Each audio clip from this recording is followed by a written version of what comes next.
Hi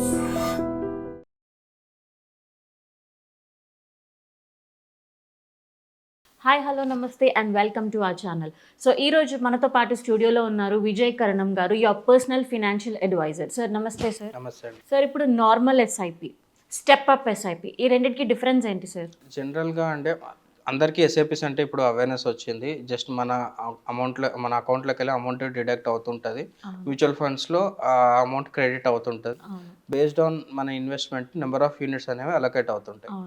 step up SIP అంటే just మన ఇన్వెస్ట్మెంట్ని percentage వైజ్గా పెంచుకుంటూ వెళ్ళడం over the period of per year. అంటే ఈ ఇయర్ మనం ఒక 1000 రూపీస్ చేస్తే నెక్స్ట్ ఇయర్ ఒక 10% స్టెప్ అప్ అనుకుంటే 1100 నెక్స్ట్ ఇయర్ చేయడం. ఆ తర్వాత దాని మీద మళ్ళీ 10% అనమాట. అది స్టెప్ అప్కి నార్మల్ ఎస్ఐపికి డిఫరెన్స్. కానీ ఈ రెండిట్లో ఏది బెస్ట్ అంటే దానికి క్లియర్ ఆన్సర్ ఉండదు అనమాట. It depends on individual. ఎందుకు అంటే ఒక చిన్న ఎగ్జాంపుల్ నేను ఇక్కడ క్యాలిక్యులేషన్స్తో ప్రకారం చెప్తాను. ఇప్పుడు సపోజ్ ఒక 15 ఇయర్స్లో ఒక 1 ఇయర్ 15-16 ఇయర్స్లో ఒక 1 ఇయర్ కార్పస్ బిల్డ్ కావాలి అనుకుంటే నార్మల్ ఎస్ఐపిలో జస్ట్ 13,800 రూపీస్ మనం ఇన్వెస్ట్ చేస్తే 15% సిఏజిఆర్ వేసుకుంటే మనకు 1 ఇయర్ బిల్డ్ అవుతుంది. కానీ స్టెప్ అప్ ఎస్ఐపిలో జస్ట్ 5,900 రూపీస్తో స్టార్ట్ చేసుకుంటే మనకి over the period of 16 years 1 year అనేది కార్పస్ బిల్డ్ అయిపోతుంది. చాలా మంది ఏమనుకుంటారు అంటే నార్మల్ ఎస్ఐపి కంటే స్టెప్ అప్ ఎస్ఐపి బెటర్ అని అనుకుంటారు. కానీ ఇక్కడ హార్ష్ రియాలిటీ ఏంది అంటే స్టార్టింగ్లో తక్కువ ఉంటుంది, కానీ ఎవ్రీ ఇయర్ గ్రాడ్యువల్గా పెరుగుతూ పోతూ ఉంటుంది. సో ఇప్పుడు క్యాలిక్యులేషన్స్ ప్రకారం మనం చూసుకుంటే ఇప్పుడు స్టార్టింగ్లో మనకి జస్ట్ పర్ ఇయర్ చూసుకుంటే 5,900 అని చెప్పాను కదా, మనకి పర్ ఇయర్ చూసుకుంటే ఒక 71,000 అవుతుంది. ఇంటూ 2 చేసుకుంటే 71,000 అట్లాగా అవుతుంది. కానీ అదే మనం 16th ఇయర్లో మనం చూసుకుంటే పర్ ఇయర్ 5,78,000 అవుతుంది. సో మనము 15 ఇయర్స్ తర్వాత అంత అమౌంట్ మనం ఇన్వెస్ట్ చేయగలుగుతామా పర్ ఇయర్ అనేది ఒక క్వశ్చన్ మార్క్. కొంతమందికి పాసిబిలిటీ అవుతుంది, కొంతమందికి అవ్వదు. కానీ నా సజెషన్ ఏంటంటే స్టెప్ అప్ కంటే normal SIP is the best thing. ఎందుకు అంటే ఎప్పుడైతే మనం ఎర్న్ చేస్తున్నామో మనం మ్యాక్సిమం దానికి అలొకేట్ చేసుకుంటూ వెళ్ళామనుకోండి, over the period of time దాని ఇంపాక్ట్ చాలా తక్కువ ఉంటుంది. సో ఇప్పుడు నార్మల్ ఎస్ఐపిలో 13,000 ఈరోజు నేను ఎస్ఐపి స్టార్ట్ చేశాను అనుకుందాం. Over the period of time 5 years 10 years తర్వాత 13,000 అనేది నెగ్లిజిబుల్ అవుతుంది. కానీ స్టెప్ అప్ ఎస్ఐపిలో 5,000 ఈరోజు మనం తక్కువ పెట్టుకున్నాం అనుకోండి, 10-15 ఇయర్స్ తర్వాత 50,000 అనేది ఇంపాక్ట్ ఎక్కువ పడుతుంది. సో అప్పుడు మేజర్ అలొకేషన్ మనం ఓన్లీ 1 ఇయర్ కోసమే అలొకేట్ చేయాల్సి ఉంటుంది.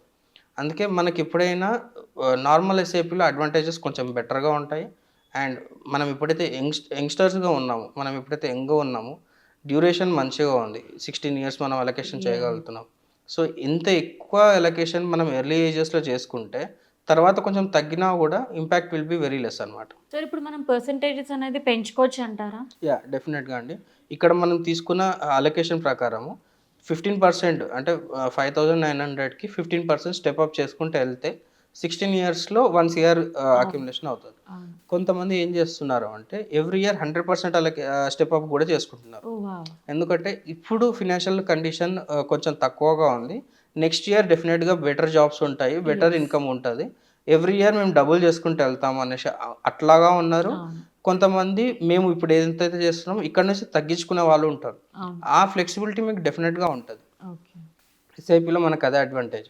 జస్ట్ ఒక 10 days 15 days బిఫోర్ మీ అడ్వైజర్కి మీరు ఇన్ఫార్మ్ చేయగలిగితే ఆ ఎస్ఐపిని వాళ్ళు మాడిఫై చేస్తారనమాట. వన్స్ మాడిఫై అయ్యి అది అప్రూవ్ అయ్యింది అనుకోండి, డెఫినెట్గా మీరు ఎంతైతే అలొకేట్ చేయాలనుకుంటున్నారో అంతే వెళ్తుంది. కానీ ఏదైనా సరే మీ లాంగ్ టర్మ్ ప్లానింగ్ మాత్రం సేమ్ ఇన్లైన్ ఉండాలి. మీకు 1 ఇయర్ 15 ఇయర్స్లో కావాలంటే 1 ఇయర్ కావాల్సిందే.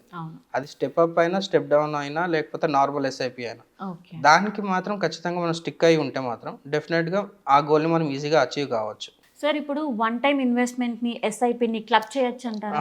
డెఫినెట్గా అండి. ఇప్పుడు మనం నార్మల్ ఎస్ఐపి అయినా స్టెప్ అప్ ఎస్ఐపి అయినా ఏదైతే ఫండ్లో మనం చేస్తున్నామో అక్కడ మీరు లంసమ్స్ కూడా చేయొచ్చు, వన్ టైం ఇన్వెస్ట్మెంట్స్ చేయొచ్చు. ఫర్ సపోజ్ కొంతమందికి బోనస్ వస్తుంటుంది.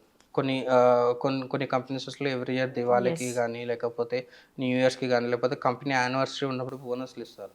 అప్పుడు వాళ్ళు ఏం చేయాలి అంటే మార్కెట్ మూవ్మెంట్ని కొంచెం జాగ్రత్తగా కన్సిడర్ చేసుకొని ఏ ఫండ్స్లో మంచిగా ఉందో ఆ ఫండ్లో వాళ్ళు లంసమ్ ఇన్వెస్ట్మెంట్ చేయొచ్చు. లేకపోతే చాలామంది ఏదైతే ఎస్ఐపిస్లో వాళ్ళు కంటిన్యూ చేస్తున్నారో అక్కడనే వాళ్ళు లంసమ్ ఇన్వెస్ట్మెంట్ చేసుకున్నారనుకోండి, that will be the best option. అది ఫస్ట్ అప్రోచ్. సెకండ్ అప్రోచ్ ఏం చేయాలి అంటే ఎప్పుడైతే లంసమ్ ఇన్వెస్ట్మెంట్స్ వస్తాయో ఫస్ట్ డెట్ ఫండ్లో పార్క్ చేయాలి. డెట్ ఫండ్లో పార్క్ చేసి అక్కడ నుంచి ఎస్టీపీ మోడ్లో మళ్ళీ ఇదే ఫండ్కి మనము అమౌంట్ని గ్రాడ్యువల్గా పంపించుకుంటూ ఉండాలి. డెట్ ఫండ్లో ఎప్పుడు పార్క్ చేయాలి అంటే మన కార్పస్ ఎక్కువ ఉన్నప్పుడు 5 lakhs కానీ 10 lakhs కానీ 20 lakhs కానీ ఎప్పుడైనా ఒక పెద్ద కార్పస్ మనకు అమౌంట్ బయట నుంచి వచ్చింది అంటే దాన్ని డెట్ ఫండ్లో పార్క్ చేసి అక్కడ నుంచి ఎస్టీపీ మోడ్లో మనము ఈక్విటీ ఫండ్స్కి పంపించాలన్నమాట. ఓకే. చాలామంది చేసే మిస్టేక్ ఏంటి అంటే వచ్చిన అమౌంట్ అంటే పెద్ద అమౌంట్స్ అయినా సరే అంటే 1-2 lakhs అంటే ఓకే అండి, నో ప్రాబ్లం. కానీ when it is going 5 lakhs 10 lakhs అట్లా వెళ్తుంది అనుకోండి, అది లంసమ్ ఇన్వెస్ట్మెంట్స్లో ఈక్విటీలో చేయొద్దు అనమాట. ఎందుకంటే మనకి యూనిట్ అలొకేషన్ అనేది కరెక్ట్గా అవ్వదు. ఓకే. సో ఎప్పుడైతే ఎస్టీపీ మోడ్లో మనం తీసుకుంటే మన యూజింగ్ రూపీ యావరేజింగ్ కాన్సెప్ట్ మనం ఇంతకుముందు కొన్ని వీడియోస్లో ఎక్స్ప్లెయిన్ చేస్తాము.